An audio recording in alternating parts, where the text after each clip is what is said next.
Adobe's AI faces a copyright reality check. Adobe has gone all in on AI, sprinkling generative on everything and rolling out Firefly to prove it can also do the future.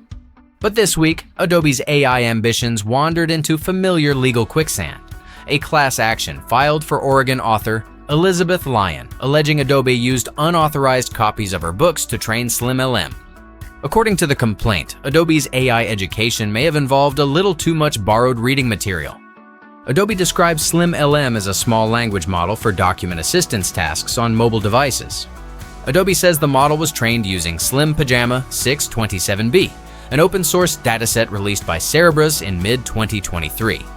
In lawsuit's footnotes, where things get spicy, Lyon's lawyers say Slim Pajama is a remix of Red Pajama, which allegedly includes Books 3, a collection of 191,000 books haunting AI companies like a copyright poltergeist. According to the lawsuit, Slim Pajama contains derivative copies of Books 3 and therefore copyrighted works, including Lyon's. Books 3 has become the you again of AI litigation. It's popped up in lawsuits against Apple over its Apple Intelligence platform and against Salesforce for allegedly training AI systems on copyrighted material without permission, credit, or compensation.